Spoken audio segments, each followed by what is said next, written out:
गहरी अंधेरी काली रात थी और ऊपर आसमान में बादल रह रहकर गरज रहे थे, लेकिन बरस नहीं पा रहे थे। शायद कायनात आज उन बादलों की बजाय एक शख्स की बरसती आंखों में भीग रही थी। वो शख्स जो एक पहाड़ी की सबसे ऊंची चोटी पर बैठा था। उसके आसपास शराब की कई खाली बोतलें और सिगरेट का ढेर लगा हुआ था, जो कई जली हुई तो कई बुझी हुई थी। तस्वीरें थीं जिन्हें वो बुरी तरह फाड़ चुका था, लेकिन फिर बार बार उन्हें जोड़ने की कोशिश कर रहा था। तभी एक तस्वीर जिसे उसने 6-7 टुकड़ों में फाड़ दिया था, वो पूरी तरह से जुड़ गई थी और उसके सामने नीचे ज़मीन पर पड़ी थी। उस तस्वीर को देखते हुए उस चेहरे पर भयानक दर्द उतर आया और वो जोर से चीख पड़ा। उसकी चीख इतनी भयानक थी कि पूरा पहाड़ भी डर के साए से गूंज उठा। चीखने के बाद ही वो शख्स बिलख कर रो पड़ा। उसका रोना हृदय को चीर देने वाला था। उसके कानों में बस 2-4 लाइनें बार बार गूंज रही थी। तुम्हें क्या लगा मैं तुमसे प्यार करती हूँ और तुमसे शादी करूँगी? औकात क्या है तुम्हारी? मैं सिर्फ और सिर्फ मयंक से प्यार करती हूँ और उसी से शादी करूँगी। तभी उसके कान में एक और आवाज़ गूंजी। मयंक मेरे भाई, तू मेरे साथ ऐसा कैसे कर सकता है? तू तो मेरा अपना है, मेरा छोटा भाई है। अरे कैसा भाई, सगा थोड़ी हूँ मैं, सौतेला हूँ। और सच कहूँ, अगर इतने बड़े एम्पायर के बदले में मुझे सगे भाई को भी लात मारनी पड़ती तो मैं बिल्कुल नहीं झिझकता। वो क्या है ना, मैं आपकी तरह महान तो बिल्कुल नहीं हूँ जो बस सारा दिन परिवार के नाम की माला जपता रहूँ। भाई पैसा भी तो चाहिए एक अच्छी ज़िंदगी जीने के लिए। कहते हुए वो हंसा और उस लड़की दिव्या के साथ जाकर खड़ा हो गया और उसे अपनी बाहों में भर लिया। देख रही हैं माँ आप, आज मेरा ये छोटा मुझसे कैसे बातें कर रहा है? वो शख्स एक महिला के सामने जाकर बोला तो वो महिला दूसरे लड़के के पास गई और उसे खींचती हुई बोली, ये किस तरह बदतमीजी से तुम अपने बड़े भाई से बात कर रहे हो? ये भी कोई तरीका हुआ? असली तरीका तुम्हें मैं सिखाती हूँ। कहते हुए उनके चेहरे का रंग बदल गया और उन्होंने अपने नौकरों को आवाज़ लगाई और चीखते हुए बोली, बाहर फेंक दो इस कचरे को, अब मेरे घर में इसकी कोई ज़रूरत नहीं है। माँ आप भी? वो शख्स हैरानी से बोला। उसका चेहरा देख वहाँ पर खड़े हो तीनों लोग और उनके साथ खड़े 2 अन्य लोग भी जोर जोर से हंसने लगे। तुझे क्या लगा? तुझे बेटे बेटा कहकर बुलाने से मैंने सच में तुझे अपना बेटा मान लिया? भूल मत, तू मेरा नहीं उस रागिनी का बेटा है जिसे मैं अपनी ज़िंदगी में सबसे ज़्यादा नफरत करती हूँ। उसने मुझसे मेरा सब कुछ छीन लिया था, लेकिन आज आज मेरा बदला पूरा हुआ। आज मैंने उसके ही बेटे से उसका सब कुछ छीन लिया। आज से ये सारी प्रॉपर्टी, सारा बिजनेस, ये सारा एम्पायर, दौलत शोहरत सब मेरी हुई। मैंने कभी ज़िंदगी में नहीं सोचा था कि आप सब मेरे अपने मेरे साथ ऐसा करेंगे, मुझे इतना बड़ा धोखा देंगे। अरे ये धोखा देने से पहले एक बार मुझसे यूं ही कह देते, मैं खुशी खुशी अपना सब कुछ आप पर न्यौछावर कर देता। लेकिन आपके इस धोखे ने आज मेरे दिल में आप सबके लिए जो प्यार और विश्वास था, बुरी तरह से उसे तोड़ दिया है। आग लग गई है उन सभी भावनाओं को जो मेरे दिल में आप लोगों के लिए थी। आपको देखकर मुझे हमेशा यही लगता था कि माँ सिर्फ माँ होती है और सौतेला और सगा कुछ नहीं होता। लेकिन आज मुझे मेरी ज़िंदगी का सबसे बड़ा सबक मिला है। कहते हुए उस शख्स ने अपने आंसू पोंछे और एक ठंडी सांस ले। अब वो शख्स उस बंगले के हॉल में बीचों बीच खड़ा था और सब तरफ अपनी जलती हुई आंखों से देख रहा था। जा रहा हूँ मैं इस घर से, लेकिन याद रखिएगा, जो आग आपने आज मेरे अंदर लगाई है उसे अब मैं कभी भी बुझने नहीं दूंगा। उस आग की तपिश अब आप लोगों को जलाएगी। धुआं उठेगा और बेहद उठेगा, जिसमें आप सभी लोगों की आंखें बचेंगी। उस शख्स ने अपना चेहरा बिल्कुल कठोर करते हुए कहा। उसकी आंखें इस वक्त अंगारों की तरह लाल थी और गुस्से से उसका चेहरा बिल्कुल जल रहा था।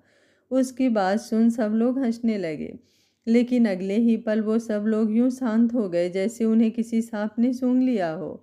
आकर्ष कपूर, वो शख्स जो पहले मोम की तरह पिघल रहा था और अब पत्थर की तरह कठोर बना हुआ था, उसने अपनी कमर में खोस रखी पिस्टल निकाली और 3 फायर उस हॉल के सीलिंग पर लगे 3 झूमर पर एक एक कर चला दिए।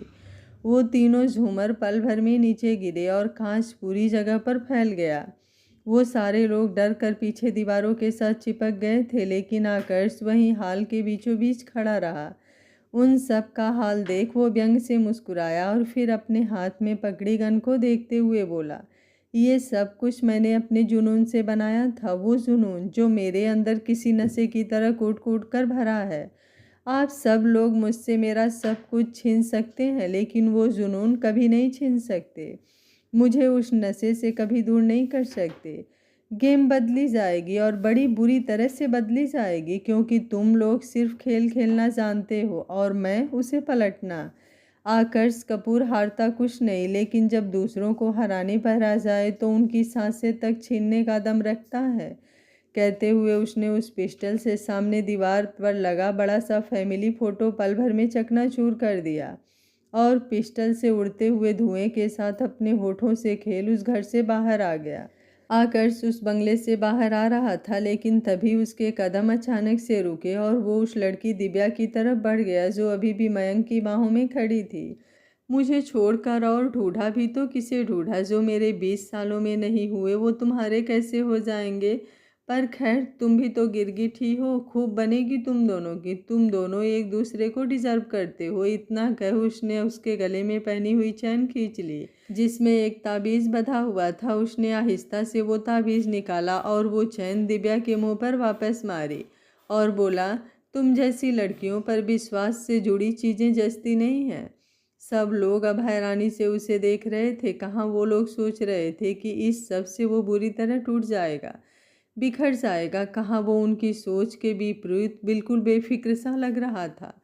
बाहर गार्डन की साइड बनी हुई पार्किंग में उसकी चमचमाती लग्जरी कारों को जैसे उसका ही इंतजार था, लेकिन वो उन्हें एक नज़र देख आंखों पर गागल्स चढ़ाते हुए बाहर आ गया। सुबह की कड़वी यादों में खोया वो शख्स रात के अंधेरे में उन्हें अपने दिल से निकालने की कोशिश कर रहा था। जब नशा खुद पर हावी हो गया तो वो उस चोटी पर लड़खड़ाते हुए खड़ा हुआ। वहीं दूसरी तरफ उसी चोटी के नीचे बह रही एक नदी के किनारे पर शायद एक लड़की, इसलिए क्योंकि दिखने में तो वो इंसान ही थी, लेकिन लगता था कई इंसानी रूपी भेड़ियों ने उसे इंसान रहने नहीं दिया था। बुरी तरह जख्मी वो लड़की जिसके शरीर का ऊपरी मांस लगभग हर जगह से नोच लिया गया था। वो कमज़ोर इतनी हो चुकी थी कि हड्डियां भी साफ दिखाई दे रही थी। बस एक चेहरा था जिस पर कोई जख्म नहीं था। शायद उन भेड़ियों के लिए उसका चेहरा कीमती था। वो किनारे पर खड़ी अपने अपनों को याद कर रो रही थी। जिंदगी बहुत मुश्किल है बाबा, अब हम इस जिंदगी को और नहीं जी सकते, हमें मरने दीजिए। हम वादा करते हैं आपसे कि अगले जन्म में फिर से आपके घर में जन्म लेंगे, लेकिन लड़की बनकर नहीं। कहते कहते वो एक बार फिर बिलख कर रो पड़ी और रोते रोते ही जोर से चीख कर उस नदी में कूद गई।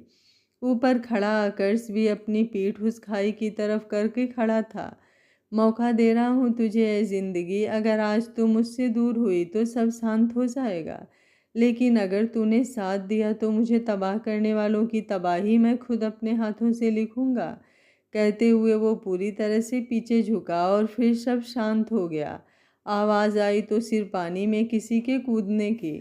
अगले दिन सुबह एक लड़की जिसका पूरा बदन सफ़ेदी से चमक रहा था, क्योंकि कुछ तो कमजोरी और कुछ शरीर की खराब हालत, उसका पूरा मांस पानी में बुरी तरह गल चुका था। वो नदी के किनारे पड़ी थी और उसके साथ ही एक लड़का उसके पैरों के पास पड़ा था। शायद दोनों पानी में तैरते हुए वहां पहुंचे थे, या फिर शायद कुछ और बात हो। अब ये तो उन दोनों को ही पता था। सूर्य की किरणें आंखों पर पड़ी तो आकर्ष ने धीमे से अपनी आंखें खोली। एक पल को उसे अजीब लगा, लेकिन अगले ही पल कल पूरे दिन का मंजर उसके सामने घूम गया। उसके अपनों से मिला धोखा उसकी आंखों में आग बनकर जलने लगा। वो खड़ा होने लगा, तभी उसकी नज़र उस लड़की पर गई जिसे उसने कल रात पानी में डूबने से बचाया था। जब उसने पानी में छलांग लगाई तभी उसे अपने आसपास कोई जिंदगी के लिए जूझता सा महसूस हुआ, जो बुरी तरह से पानी के बीच घुट रहा था और जिससे सांसें बस किसी पल थमने को ही थी। ऐ लड़की, कहते हुए वो लड़की की तरफ बढ़ा।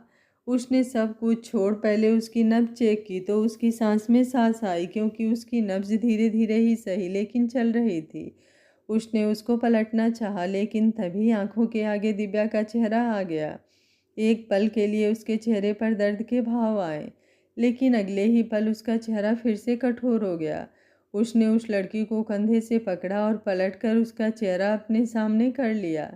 बिल्कुल परियों सा चेहरा, एकदम गोरा गोरा, और पूरे चेहरे पर कोई भी दाग नहीं। आंखें छोटी छोटी लेकिन पलकें घनी थी। पतली सी नाक जिस पर उसने मोतियों वाली नोज रिंग पहन रखी थी, और हल्के हल्के थर थर कांपते होठ। एक पल को आकर्ष भी उस चेहरे में खो गया, लेकिन तभी अचानक से उसका ध्यान उस लड़की के बाकी जिस्म पर गया, जिसे देखकर आकर्ष की आंखें फटी की फटी रह गईं और उनमें दर्द तैरने लगा। पूरे जिस्म पर पहने कपड़े भी उस जिस्म पर दिए जख्मों को छुपा नहीं पा रहे थे। जिस्म पर मांस ना के बराबर था, जैसे कई सालों से ही उसे खाने को कुछ ना दिया हो या उस पर कड़ी यातनाएं की हो। अचानक से वो लड़की बोली, मुझे मार दो, मुझे मार दो, प्लीज़ मुझे मार दो। वो बड़बड़ाने लगी। उसकी आवाज़ सुन आकर्ष वापिस होश में आया। उसे समझ नहीं आ रहा था कि वो उस लड़की के साथ क्या करे। उसे यूं ही छोड़कर तो वो बिल्कुल नहीं जा सकता था, लेकिन उसकी हालत देखकर ये साफ था कि उसे इलाज की सख्त ज़रूरत है। इलाज के साथ साथ किसी अपने के ध्यान की भी इस वक्त उसे बहुत ज़रूरत है। उसने बिना कोई देर किए उस लड़की को अपनी गोद में उठाया और वहाँ से चल पड़ा। कुछ भी नहीं था उसके पास सिवाय गोद में उस लड़की के। उसके दर्द को देखकर अपना दर्द तो जैसे वो भूल ही गया था। खुदा ने तुझे दर्द दिया तो तुझे दर्द हुआ, लेकिन मेरा दर्द तुझे बेदर्द बना देगा। आकर्ष उस लड़की को गोद में उठाए उस जगह से बाहर निकल रहा था, लेकिन उसे कुछ समझ नहीं आ रहा था आखिर वो जाए कहाँ। थोड़ी देर बाद एक कच्चा सा मकान जिसमें रोशनी के नाम पर सिर्फ एक दिया जल रहा था, वहाँ एक औरत चूल्हे पर अपने लिए कुछ खाना बना रही थी। वो उस चूल्हे में आग जलाने की कोशिश कर रही थी, लेकिन बढ़ती उम्र और ढलता शरीर उसके लिए खाना बनाने में उसकी मुश्किलें बढ़ा रहा था। किसी ने आकर उनके घर का गेट खटखटाया तो खुद का सहारा खुद वो औरत बनकर खड़ी हुई और दरवाज़ा खोलने लगी। सामने खड़ा शख्स उस औरत को देखकर हल्का सा मुस्कुराया, लेकिन उस मुस्कुराहट के पीछे भी गहरा दर्द छुपा था। आंखें बेशक कमज़ोर हो चुकी थी, लेकिन कुछ चेहरे ऐसे होते हैं जिन्हें इंसान बंद आँखों में भी पहचान लेता है। उस शख्स को पहचानने में उस औरत को भी एक पल का वक्त ना लगा। मेरा अक्कू, उसके मुंह से बस इतना ही निकला कि वो शख्स मुस्कुराकर उसे देखने लगा। उस औरत का ध्यान उसकी बाहों में सिमटी लड़की पर गया तो उनके कदम एकदम से पीछे हट गए। वो कांप उठी उसकी हालत देखकर। आकर्ष दरवाजे से अंदर आया और गोद में उठाई उस लड़की को लिटाने के लिए जगह ढूंढने लगा, लेकिन वहाँ पर बिस्तर के नाम पर सिर्फ एक दरी थी और वो भी कई जगहों से फटी हुई थी। उसने उस लड़की को उस दरी पर लिटाया और आकर उस औरत के गले लग गया। वो औरत बस खामोश सी उसे खुद के सीने से लगे महसूस करती रही। मैं हार गया दाई माँ, मैं हार गया। पूरी दुनिया जीतने वाला मैं आज मेरे अपनों से ही हार गया। वो रोते हुए बोला, उन लोगों ने मुझसे मेरा सब कुछ छीन लिया, मुझे विश्वास के नाम पर इतना बड़ा धोखा दिया। उन्होंने मुझे पूरी तरह से तोड़ दिया। मेरा अक्कू, किसी के तोड़ने से नहीं टूट सकता। कोई भी तुझसे कुछ भी नहीं छीन सकता। संभाल खुद को, मेरा अक्कू इतना कमज़ोर नहीं हो सकता। उन्होंने उसकी कमर सहलाते हुए कहा और उसे एक टूटी फूटी कुर्सी पर बिठाया। पानी पीने के बाद आकर्ष थोड़ा संभला तो दाई माँ उस लड़की की तरफ बढ़ गए। इसे तो बहुत तेज़ बुखार है, उन्होंने उसके माथे को छूते हुए कहा। पर यह है कौन और इसकी ये हालत कैसे हुई? दाई माँ ने उस पर एक चादर उड़ाते हुए आकर्ष से पूछा तो आकर्ष ने नामे सिर हिला दिया और बोला, मैं नहीं जानता, पर इस वक्त उसे इलाज की सख्त ज़रूरत है। तभी तो आपके पास लाया हूँ। आप इसका इलाज शुरू कीजिए। जो भी सामान लाना है मुझे बता दीजिए, मैं ला दूँगा। आकर्ष ने उस लड़की को देखते हुए कहा। ना जाने ऐसा क्या था जो आकर्ष चाह कर भी उस लड़की से मुंह नहीं मोड़ पा रहा था। शायद उसका दर्द था जो उसे भी महसूस हो रहा था। उसकी बात सुनकर दाई माँ हल्का सा मुस्कुराई और उसे बाहर इंतजार करने का बोलकर खुद उस लड़की के कपड़े ढूंढने लगी।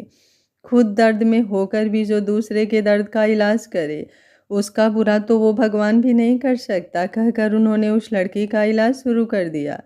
बाहर आते ही आकर्ष का चेहरा फिर से कठोर हो गया था। उसकी आंखों के सामने कुछ तस्वीरें घूमने लगी। कई आवाज़ें उसके कानों में गूंजने लगी। टूटा ज़रूर हूँ लेकिन ख़त्म नहीं हुआ। वक्त बदलेगा लेकिन मेरा नहीं, तुम्हारा। क्योंकि मेरा वक्त हमेशा मेरे साथ में रहेगा, लेकिन अब तुम्हारे हाथों में मैं कुछ नहीं रहने दूंगा। उसने अपनी बंद आंखों को खोलते हुए कहा। तभी दरवाज़ा खुलने की आवाज़ आई। दाई माँ उस कमरे से बाहर आई और बोली, लेप तो मैंने लगा दिया, लेकिन इस वक्त वो बेहद कमज़ोर है। उसके खाने पीने का प्रबंध करना होगा। मेरे पास सिर्फ आप उसका ध्यान रखिए, मैं अभी थोड़ी देर में वापस आता हूँ। उनकी बात बीच में ही काटते हुए आकर्ष बोला और वहाँ से निकल गया। जिसके घर के पायदान भी लाखों के होते थे, आज वो तपती ज़मीन पर नंगे पांव चल रहा था, लेकिन चेहरे पर दर्द की एक सिकन तक नहीं थी। जिनके हौसले बुलंद हो वो रास्ते में आने वाले तूफानों से डरते नहीं, और आकाश तो खुद में एक तबाही है। उसे किस तूफान का डर? क्या करूं? कैसे उस लड़की के लिए कुछ खाने पीने का सामान लेकर जाऊं? ना तो मेरे पास पैसे हैं और ना ही ऐसा कुछ जिसे लेकर कोई मुझे खाने पीने का सामान दे दे। वो चलता हुआ सोचे जा रहा था, तभी उसे सामने एक फैक्ट्री दिखी जहाँ पर कई मजदूर सामान पीठ पर ढोकर ट्रकों में भर रहे थे। वो हल्का सा मुस्कुराया और उस तरफ चल दिया। थोड़ी देर बाद ही वो कुछ राशन पानी का सामान लेकर घर वापस आया, लेकिन आते ही उसने जो देखा उसकी आंखें हैरानी से फैल गई। वो लड़की एक कोने में दुबक कर बैठी थी और खुद को ही नोचे जा रही थी। वो पागलों की तरह कभी अपने बाल नोचती तो कभी अपने ही जिस्म का मांस छीनने लगती। दाई माँ उसे संभालने की कोशिश कर रही थी, लेकिन जब भी वो उसके पास जाने की कोशिश करती तो वो अपने हाथ में पकड़ा हुआ चाकू उनकी तरफ दिखाकर उन्हें डराने की कोशिश करती। हाथ मत लगाना मुझे, मैं मार दूंगी तुम्हें। तुम मुझे नहीं मार सकते, लेकिन मैं तुम्हें मार दूंगी। तुम्हें नहीं तो मैं खुद को मार लूंगी। कहते हुए उसने वो चाकू अपनी तरफ घुमा लिया। नहीं सीना, मुझे अब और दर्द बर्दाश्त नहीं होता, वो कांपते और अटकते हुए बोली। बीच बीच में वो चीखती और उसका चीखना दिल को चीर देने वाला था। समझने की कोशिश करो बेटा, यहाँ तुम्हें कोई दर्द नहीं दे रहा। हम तुम्हें यहाँ पर इलाज करने के लिए लाए हैं, दाई माँ ने उसे समझाते हुए बहुत ही प्यार से कहा। लेकिन वो लड़की अभी भी बुरी तरह से कांप रही थी।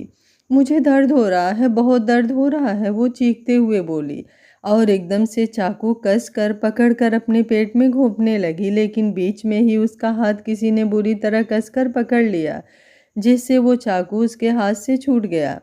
उस लड़की के पास इतनी भी हिम्मत नहीं थी कि अपना हाथ उस हाथ से छुड़वाने की कोशिश भी कर सके।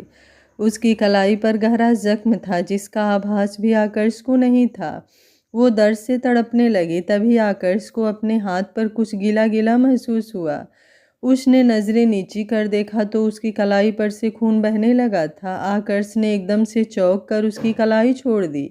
ये वो अटकते हुए बोला।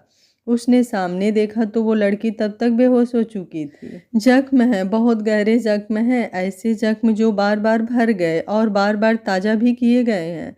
सिर्फ ये एक कलाई पर ही नहीं, पूरा जिस्म इन जख्मों से भरा हुआ है।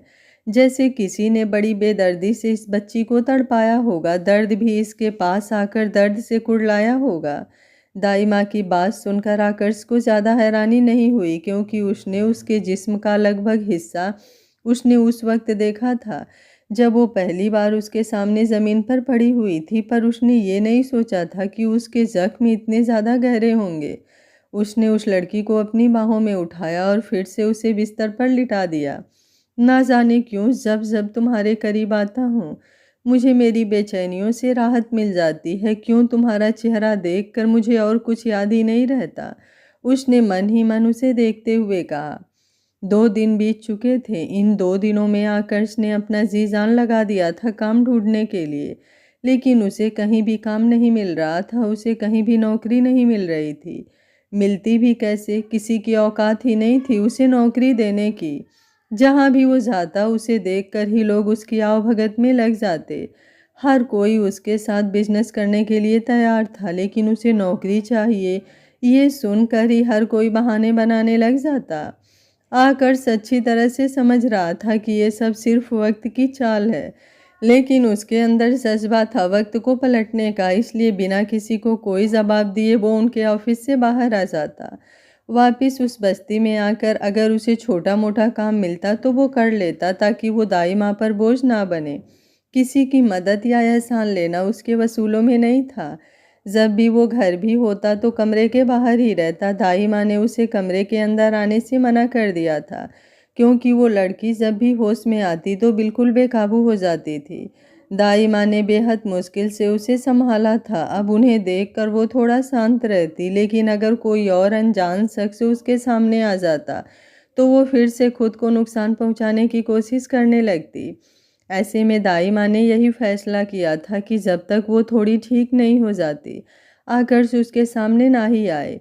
लेकिन ना जाने क्यों आकर्ष जब भी बाहर बैठा उसके रोने की और चीखने की आवाज़ सुनता, उसका दिल कांप उठता। वो बेचैनी से इधर उधर टहलने लगता और जब मन नहीं मानता तो हल्का हल्का खिड़कियों से झांकते हुए उसे देखने की कोशिश भी करता। ना जाने क्या चीज़ थी जो उसे उसकी तरफ खींचती थी, पर कुछ तो था जो अपना सब कुछ हार कर भी आकर्ष को बिल्कुल भी दर्द नहीं होता था, लेकिन उसे दर्द में देखकर उसका दिल पसीजने लगता था। वो लड़की जब भी होश में आती तो दाई माँ उसे कुछ खिलाने या पिलाने की कोशिश करती, लेकिन वो लड़की बस गुमसुम सी खाली आंखों से छत की तरफ देखती रहती। अम्मा उससे बात करने की कोशिश भी करती, लेकिन उनको जवाब ना के बराबर ही मिलता। यूं ही 2-3 दिन और बीत गए। आज आकर्ष मुंबई की एक कंपनी में इंटरव्यू देने आया था। उसने अपने चेहरे पर मास्क लगा रखा था ताकि उसे कोई पहचान ना पाए। इंटरव्यू के बाद उसकी सिलेक्शन हो गई, जिसकी वजह से वो बहुत खुश था। तू हार सकती है जिंदगी, मेरी हिम्मत नहीं, मेरा जिगर तेरी मुश्किलों से काफ़ी बड़ा है। वो घर आया और बेध्यानी से सीधा अंदर आकर अम्मा के गले लग गया। मैं जानती थी मेरे बच्चे को सफलता जरूर मिलेगी, कहते हुए अम्मा उससे अलग हुई। आकर्ष ने हैरानी से उन्हें देखा। हैरान मत हो, जब तक तू 10 साल का था मैंने ही पाला है तुझे, तेरे चेहरे को देखकर सब कुछ बता सकती हूँ। आकर्ष की आंखों में आंसू आ गए थे। तू रुक, मैं भी तेरा मुंह मीठा करवाती हूँ, कहते हुए अम्मा अंदर की तरफ चली गई तो आकर्ष को ध्यान आया कि बेख्याली में वो सीधा कमरे के अंदर ही आ गया था।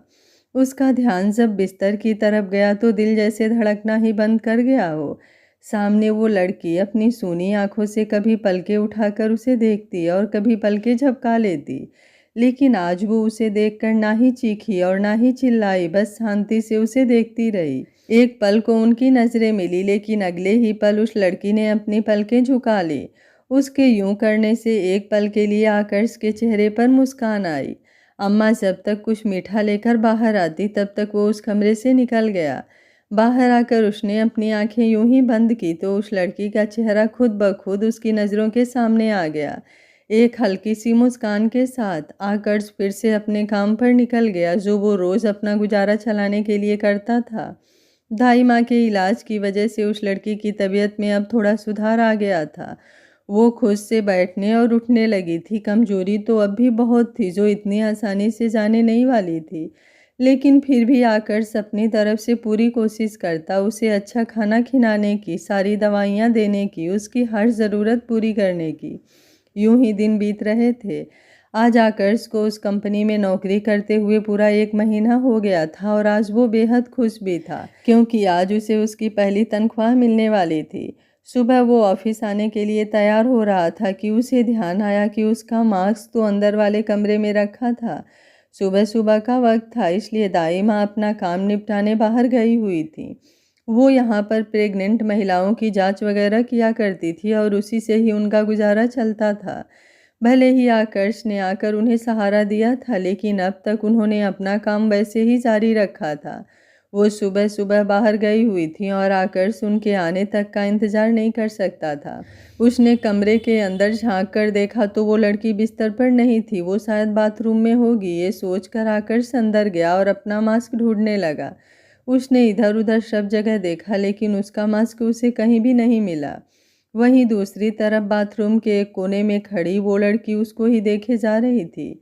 उसने 2 कदम बढ़ाने की कोशिश की, लेकिन अपनी जगह से हिल ही नहीं पाई। कुछ सोचकर उसने दरवाजे से हल्की सी आहट की तो आकर्ष जल्दी से बाहर चला गया। भले ही अब वो लड़की थोड़ी ठीक हो चुकी थी, लेकिन आकर्ष अभी भी उसके सामने कम ही जाता था। ना जाने क्यों उसके सामने जाते ही उसके दिल की बेचैनियां बढ़ने लगती थी। वो समझ नहीं पाता था कि आखिर उसे क्या एहसास होता है, और वो उन्हें जीना भी नहीं चाहता था।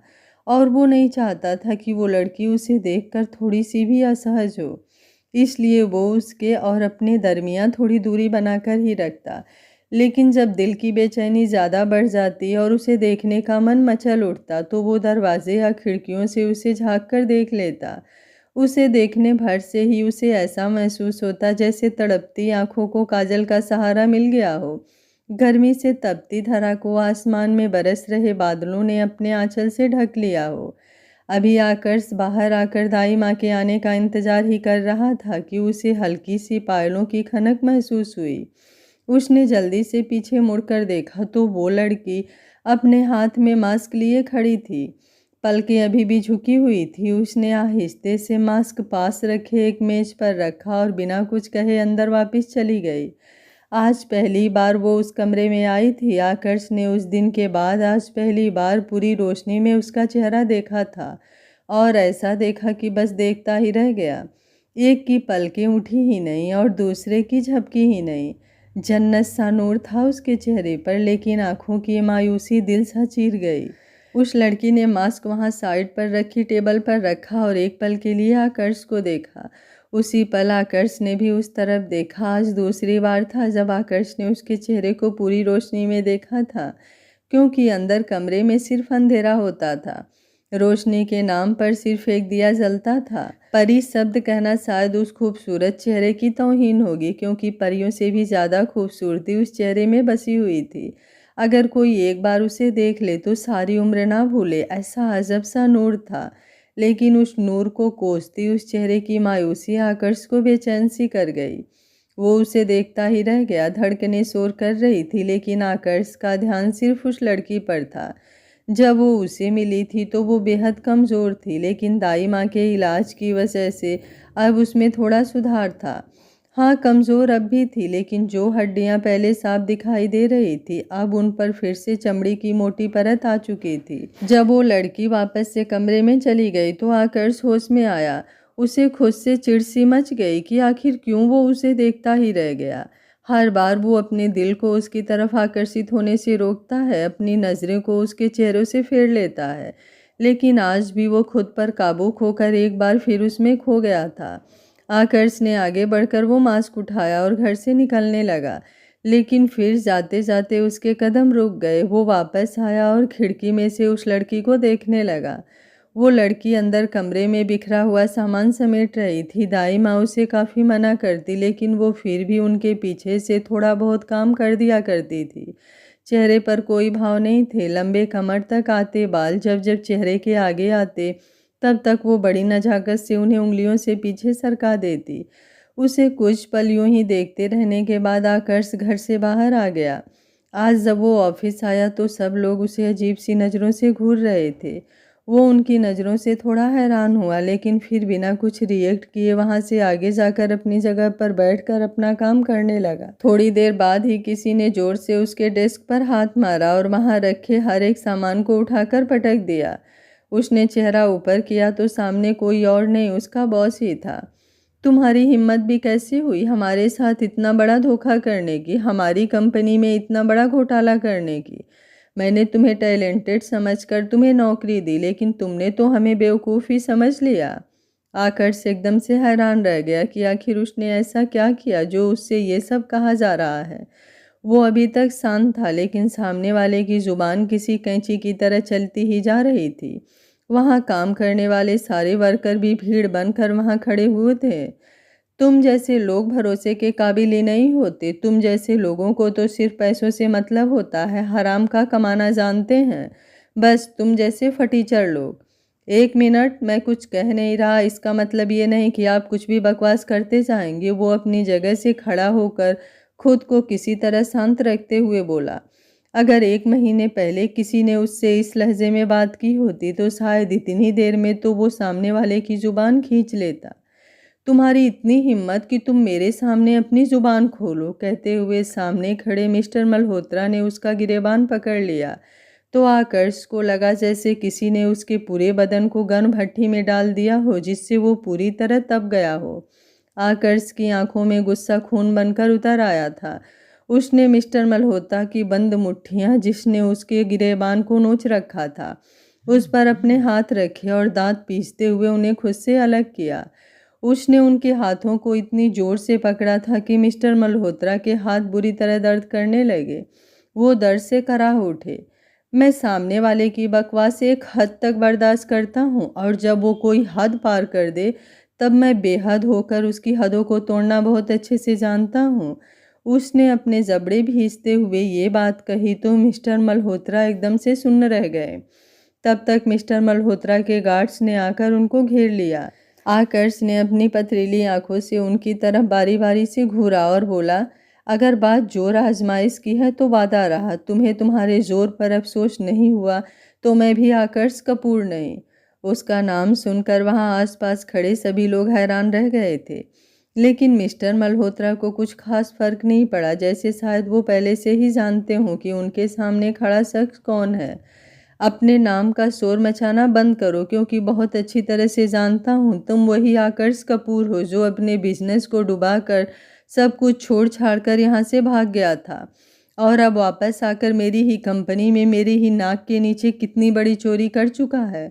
पर इसमें तुम्हारी भी कोई गलती नहीं, तुम्हारा खून ही ऐसा है। पहले तुम्हारे बाप ने सब कुछ चोरी से बनाया और तुम भी अब उसकी तरह चोर ही निकले। जैसे ही मिस्टर मल्होत्रा ने ये बात कही, आकर्ष ने उन सभी गार्ड्स को धक्का देते हुए मिस्टर मल्होत्रा को गिरेबान से पकड़ लिया और खींचते हुए बोला, अपनी जुबान को यहीं पर लगाम कस दे, नहीं तो तेरी जुबान के साथ साथ तेरे हलक से वो सब कुछ खींच लूँगा जिसकी बदौलत तू जिंदा है। उसकी आंखों में खून के लाल डोरे तैर रहे थे और चेहरे की नसें तनकर उभर गई थी। मिस्टर मल्होत्रा के गार्ड उसको पीछे खींचने में लगे थे, लेकिन कोई उसे हिला तक नहीं पाया। चोरी की है तो चोर ही कहलाएगा ना, लेकिन तू ऐसे नहीं मानेगा, तुझे तो अब पुलिस के डंडे ही मनाएंगे, मिस्टर मल्होत्रा ने धमकी देते हुए कहा। तो आकर्ष के चेहरे पर एक मुस्कान आ गई। उसने एक झटके से मिस्टर मल्होत्रा को छोड़ा तो वो लड़खड़ा कर पीछे की तरफ गिर गए। जल्दी से गार्ड्स ने आकर्ष को छोड़कर उन्हें संभाला। आकर्ष के चेहरे पर एक कातिलाना मुस्कान अभी भी ठहरी हुई थी। वो बड़े रौब से जाकर चेयर पर बैठा और अंगड़ाई लेते हुए बोला, सही बात है, अब तो फैसला पुलिस ही करेगी कि कौन चोर है और कौन चोरों का बाप। 90 करोड़, पूरे 90 करोड़ इस महीने इस कंपनी ने 2 नंबर से कमाए हैं, जिनका ना ही किसी फाइल में कोई रिकॉर्ड है और ना ही किसी इनकम रिपोर्ट में। अब वो 90 करोड़ इनकम टैक्स वाले तेरे हलक में से निकालेंगे या तेरे पिछवाड़े में से, ये तो वही जाने। उसकी बात सुनकर मिस्टर मल्होत्रा एकदम से बौखला गए। उन्होंने चीखते हुए वहां खड़े सभी वर्कर्स को अपने काम में जाने के लिए कहा और आकर्ष की तरफ देखते हुए बोले, हम अंदर केबिन में चलकर बात करें। आकर्ष के चेहरे की मुस्कान और भी ज़्यादा चौड़ी हो गई। वो अपनी जगह से उठा और उनके पास आकर उन्हें अपनी जलती निगाहों से देखने लगा। उसकी वो आग की लपटी सी नज़रें उन्हें जला रही थी। तभी एक चटाक की आवाज़ के साथ उनका पूरा गाल लाल हो गया और शरीर बर्फ की तरह ठंडा और सुन्न पड़ गया। मेरे बाप के बारे में कोई बोले, किसी की इतनी औकात नहीं, और मेरे गिरेबान को कोई नोचे, किसी के पिछवाड़े में इतना दम नहीं। आगे से मेरे सामने जुबान उतनी ही खोलना जितना मुझे बर्दाश्त करने की हैसियत हो। तेरी नौकरी तुझे मुबारक। इतना कहकर आकर्ष उसे गहरी नज़रों से देखते हुए वहाँ से चला गया। मिस्टर मल्होत्रा अपने गाल पर हाथ रखे बस उसे जाते हुए देखते रह गए। आकर्ष गुस्से में मिस्टर मल्होत्रा को घूरते हुए बाहर आ गया था। मिस्टर मल्होत्रा अभी भी अपने गाल पर हाथ रखे उसके दिए थप्पड़ को महसूस कर रहे थे। वहां पर काम करने वाले सभी वर्कर उन्हें ही देख रहे थे। सबकी नज़रें खुद पर पाकर मिस्टर मल्होत्रा और भी ज़्यादा बेइज्जत महसूस कर रहे थे। उन्होंने सबको चीख कर अपना अपना काम करने के लिए कहा और खुद गुस्से में अपने केबिन में वापस आ गए। अपने केबिन में आते ही उन्होंने अपने फ़ोन से एक फ़ोन मिलाया और चिल्लाते हुए बोले, आज तुम्हारी वजह से मेरी जो बेइज्जती हुई है उसे मैं कभी नहीं भूलूंगा। तुम्हारी बातों में आकर मैंने उस आकर्ष के साथ जो किया उसका जवाब उसने मुझे मेरे ही ऑफिस में थप्पड़ मार कर दिया है। अब ये थप्पड़ ना तो मैं तुम्हें भूलने दूंगा और ना ही उसे। सामने वाला शख्स फ़ोन पर सिर्फ हंस रहा था। उसकी हंसी मिस्टर मल्होत्रा को और ज़्यादा गुस्सा दिला रही थी। उन्होंने गुस्से में अपना फ़ोन नीचे ज़मीन पर पटक दिया और कुर्सी पर बैठकर सामने टेबल पर रखी सारी चीज़ें भी नीचे गिरा दी। आकर्ष कपूर, तुम सोच भी नहीं सकते कि तुमने आज किसके साथ दुश्मनी मोल ली है। तुम्हारा तो मैं वो हाल करूँगा जो तुम अपने आने वाले 7 जन्मों में भी नहीं भूल पाओगे। इस थप्पड़ का दर्द मुझसे ज़्यादा अगर मैंने तुम्हें नहीं दिया तो मैं भी अपने बाप की औलाद नहीं। मिस्टर मल्होत्रा गुस्से में लाल पीले होते हुए खुद से ही बोले, किसी के बाप की औकात नहीं मेरे बाप का नाम अपनी जुबान से लेने की। आकर्ष एक पहाड़ी की ऊंची चोटी पर बैठा दारू की बोतल हाथ में लिए उसे देखते हुए कह रहा था। आंखें नशे से पूरी भरी हुई थी और चमकती हुई धूप से ज़्यादा उसे उसके अंदर की आग जला रही थी। वो क्या समझता है मुझे पता नहीं, इन सब के पीछे कौन है, लेकिन कोई चाहे जितनी मर्जी कोशिश कर ले पर ना ही कोई आकर्ष को रोक सकता है और ना ही कोई तोड़ सकता है। अगर कोई आकर्ष को ख़त्म कर सकता है तो वो खुद आकर्ष है। कहते हुए उसने वो बोतल ज़मीन पर पटक दी और सारा कांच दारू के साथ फैल गया। उसने वो कांच अपनी मुट्ठी में भर कर जोर से अपनी मुट्ठी बंद कर ली। सारा दर्द चेहरे पर उतर आया और हाथ पर से खून बहने लगा, लेकिन उसने अपने होठ भींच रखे थे जिससे दर्द की एक आह भी उसके लबों से नहीं निकली। दर्द होता है मुझे भी, लेकिन कोई नहीं है जिसके कंधे पर सिर रख खुद उसकी बाहों में बिखर जाऊं। इसलिए अब दर्द को बेदर्द बनकर झेल लेता हूँ, उसने कहा और वहीं ज़मीन पर लेटकर जोर से चीख पड़ा। उसे ये दुख नहीं था कि उसकी नौकरी छूट गई, लेकिन दुख ये था कि पहली बार उसने ज़िंदगी में इतनी मेहनत की।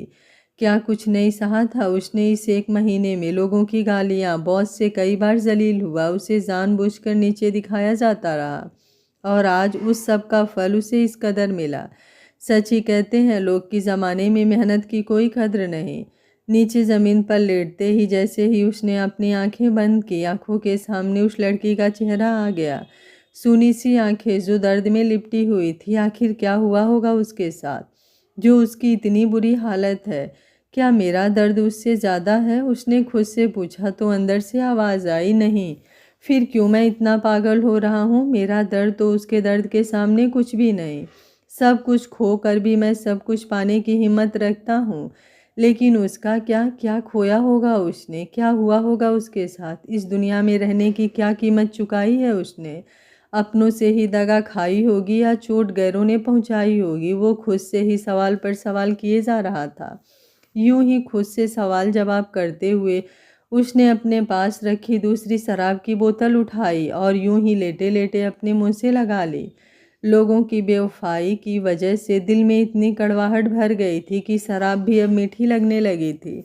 नशे में चूर होकर जब वो खड़ा हुआ तो हल्का सा लड़खड़ा गया। ना मेरी जान, यूं डगमगाना नहीं, अभी बहुत से लोग हैं जिन्हें रास्ते पर लाना है, उसने खुद से कहा और चल पड़ा अपनी मंजिल की तरफ। वहीं दूसरी तरफ दाई माँ आज अपने काम में फंस गई थी। उन्हें पास ही के गांव में किसी की डिलीवरी करवानी थी और उसी वजह से आज अभी तक वो घर नहीं पहुंची थी। वो लड़की कभी खिड़की से बाहर रास्ते की तरफ देखती तो कभी अंदर फैले अंधेरे में जगते उस छोटे से दिए को। अपनी यादों में गुम कब उसकी आंखों से आंसू बहने लगे उसे पता ही नहीं चला। उसे तो सिर्फ सुनाई दे रहा था, वो भी सिर्फ चीखें उसकी खुद की। बेदर्द दर्द से जूझती चीखें, रोती भी लगती। वो लोगों से खुद के लिए चीख चीख कर रहम मांगती, लेकिन बदले में उसे मिलता सिर्फ और सिर्फ दर्द, कभी जिस्म पर तो कभी उसकी खुद की आत्मा पर।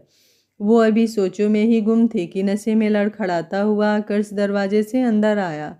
वो हमेशा पहले बाहर आंगन में ही रुक जाता था, लेकिन आज वो बिना बाहर रुके सीधा अंदर की तरफ बढ़ गया।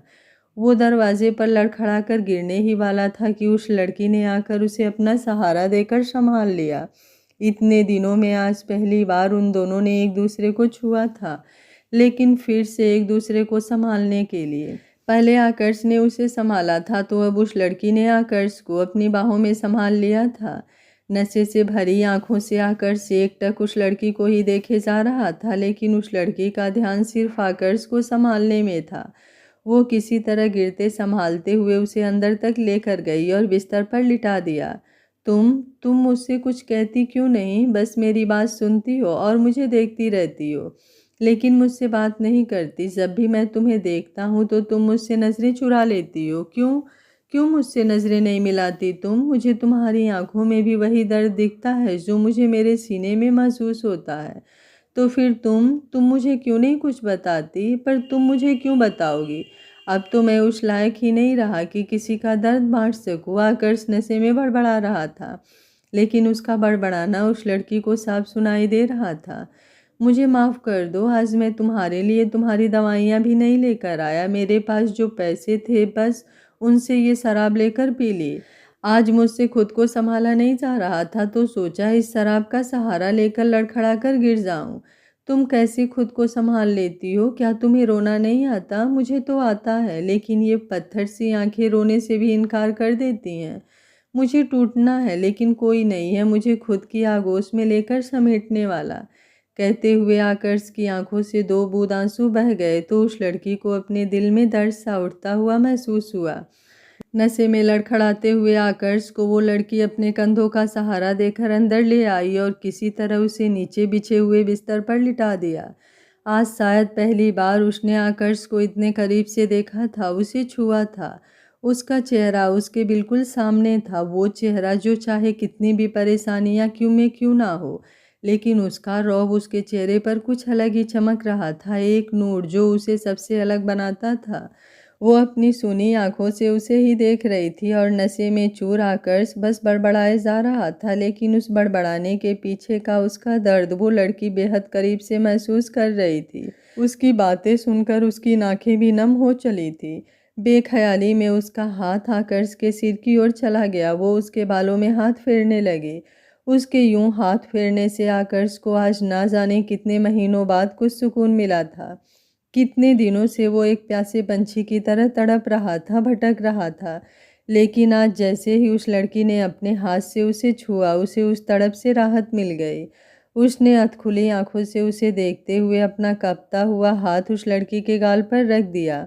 एक पल को दोनों की नजरें मिली, लेकिन अगले ही पल नशे से बोझिल आकर्ष की आंखें बंद हो गई।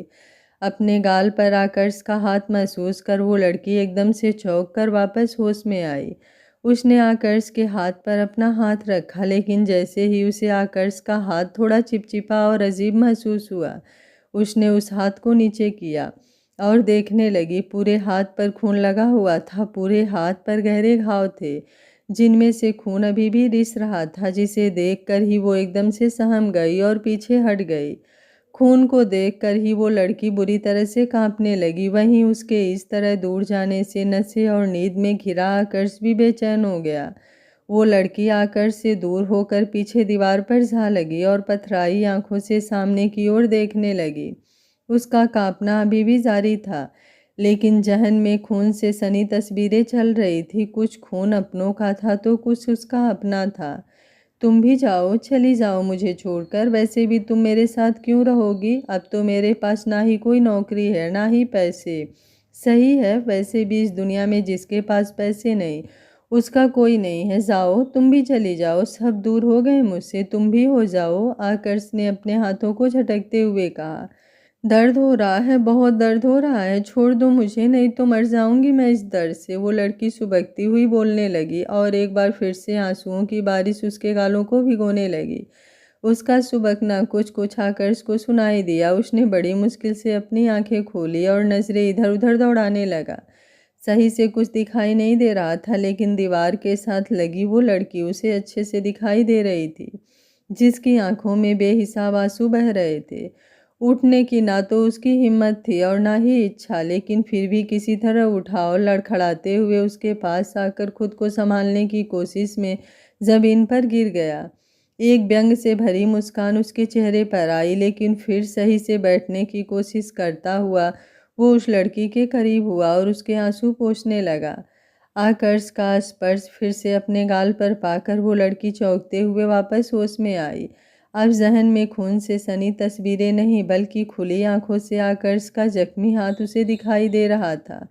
इस बार उसने बेहद हिम्मत कर आकर्ष का हाथ अपने हाथों में दोबारा पकड़ा और उस पर हुए घाव को देखने लगी। घाव काफ़ी गहरे थे और कई जगह तो कांच के छोटे छोटे पीस भी फंसे हुए थे। वो जल्दी से खड़ी हुई और एक तरफ बने छोटे से चौकी में जाकर कुछ ढूंढने लगी। 5 मिनटों के अंदर ही उसने कई चीज़ों को मिलाकर एक लेप बनाया और वापस से आकर्ष के पास आ गई। लेकिन तब तक आकर्ष वैसे ही ज़मीन पर लेटा हुआ सो चुका था।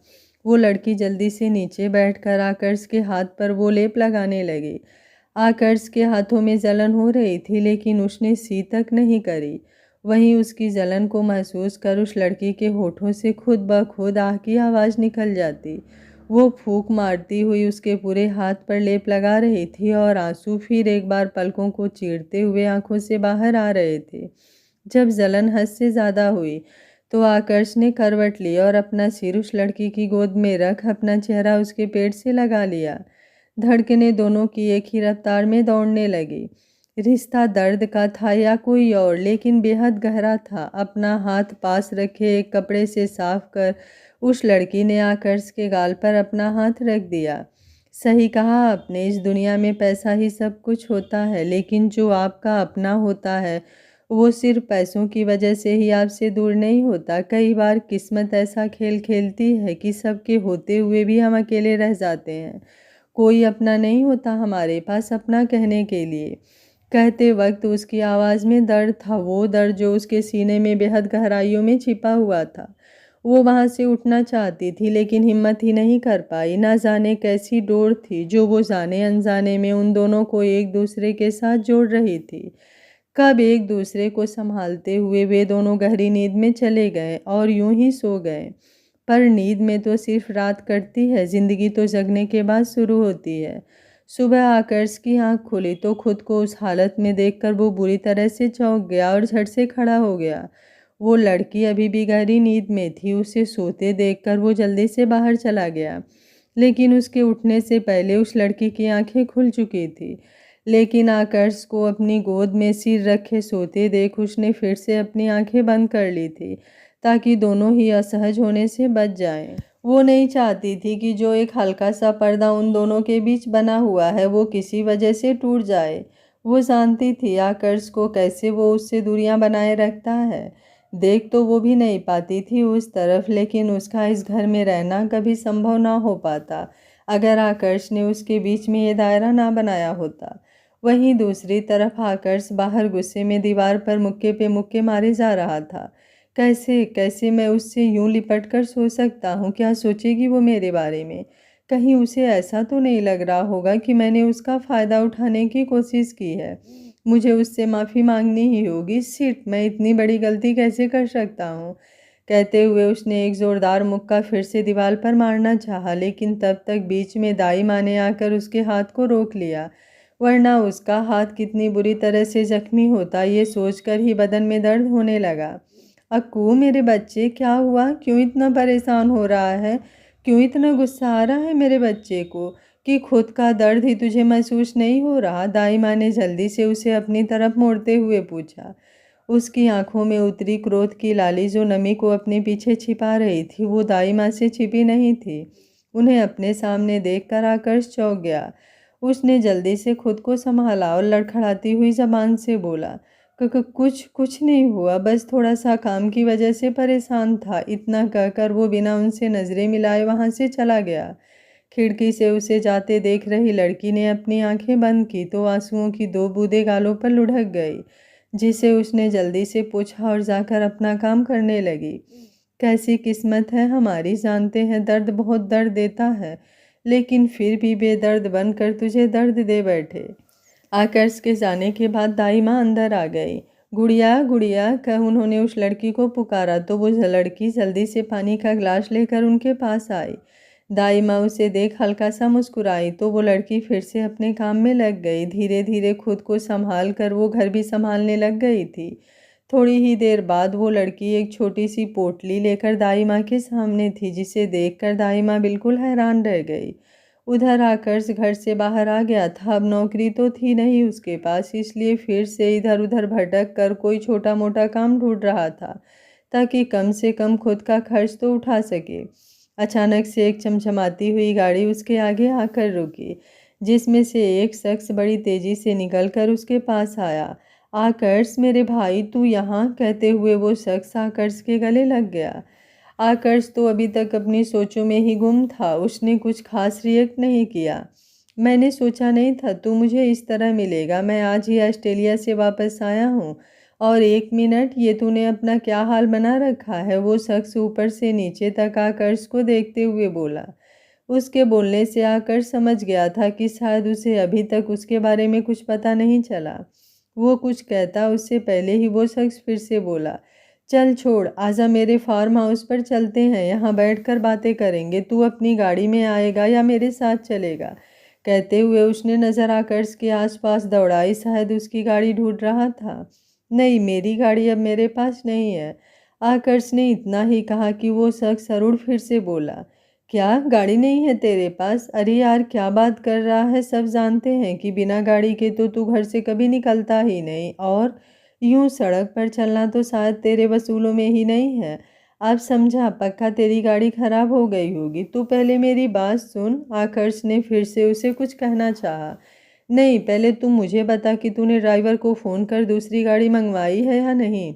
अरुण फिर से उसकी बात काटते हुए बोला। अरे यार, तू मेरी बात सुनेगा भी या नहीं? इस बार आकर्ष का लहजे में गंभीरता थी तो अरुण चुप हो गया, लेकिन उसकी खामोशी उसके फ़ोन ने तोड़ दी। अरुण ने अपने फ़ोन की तरफ देखा तो उसकी गर्लफ्रेंड का फ़ोन था। उसने आकर्ष को 1 मिनट रुकने का इशारा किया और फ़ोन उठाकर साइड में बात करने के लिए चला गया। जैसे जैसे वो फ़ोन पर बात कर रहा था, उसके चेहरे के भाव बदलते जा रहे थे। फ़ोन काटने के बाद वो आकर्ष के पास आया और उससे बोला, सॉरी यार, मुझे कोई अर्जेंट काम आ गया है, इसलिए मुझे जाना पड़ेगा, बाद में मिलते हैं।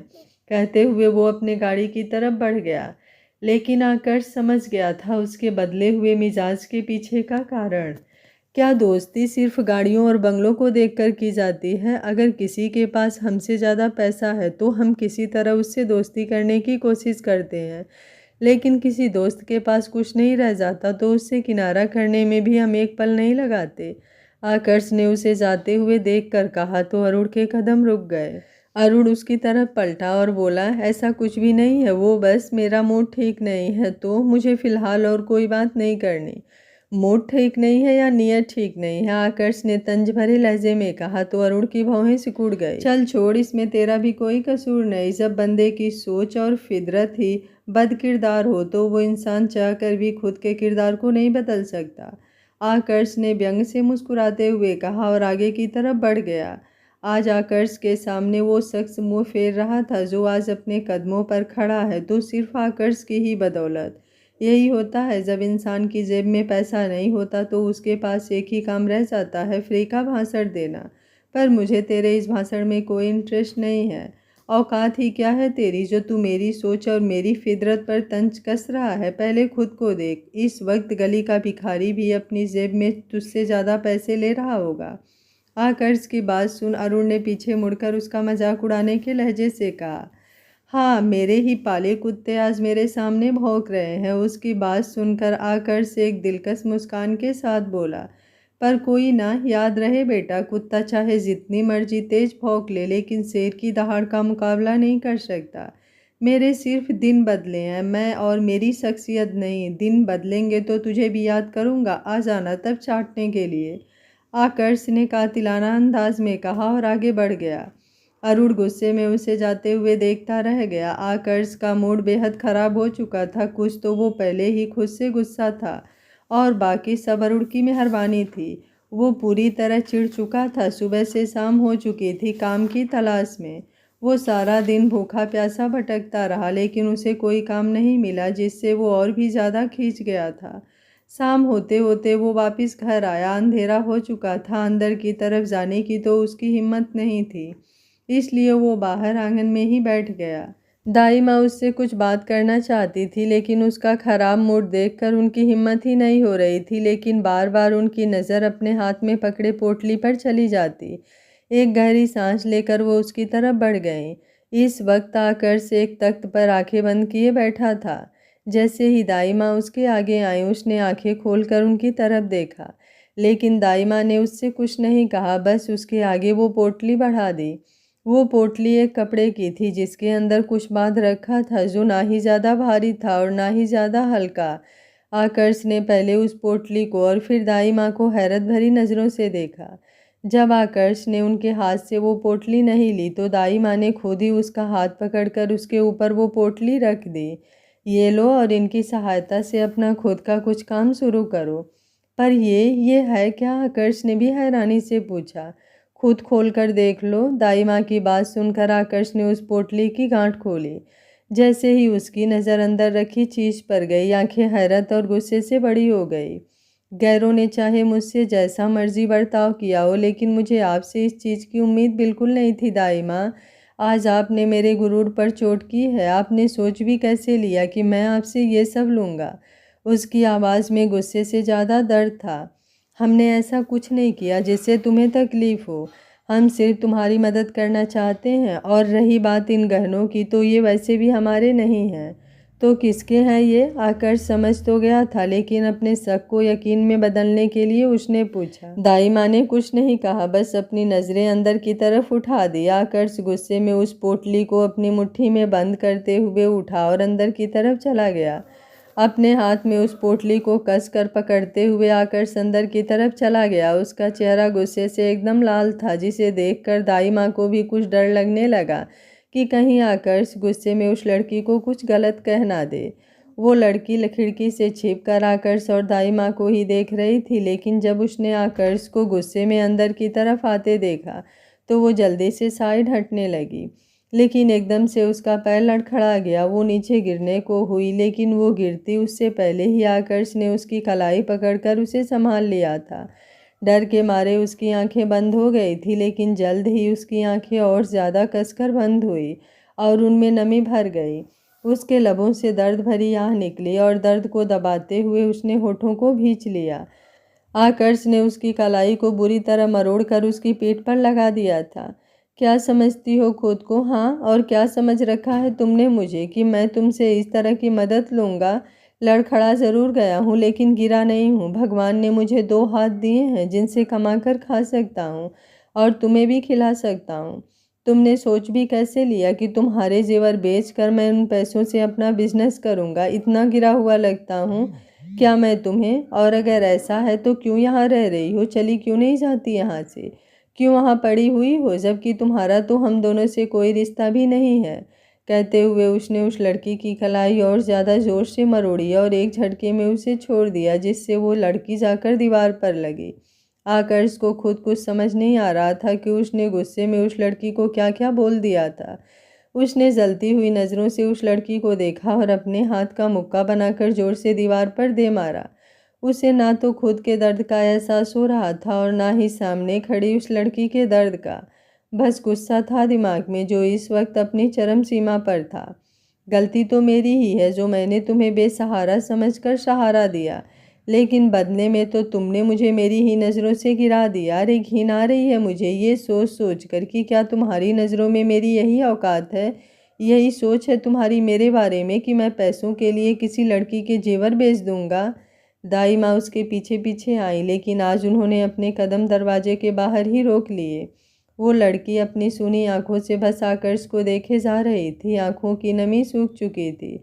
उसे खुद की तरफ देखते हुए पाकर आकर्ष फिर से उसकी तरफ बढ़ा और दीवार पर अपना हाथ रख उसके चेहरे के करीब होकर बोला, क्या देख रही हो? हाँ, क्या देख रही हो? इस तरह की कैसे हार चुका हूँ मैं?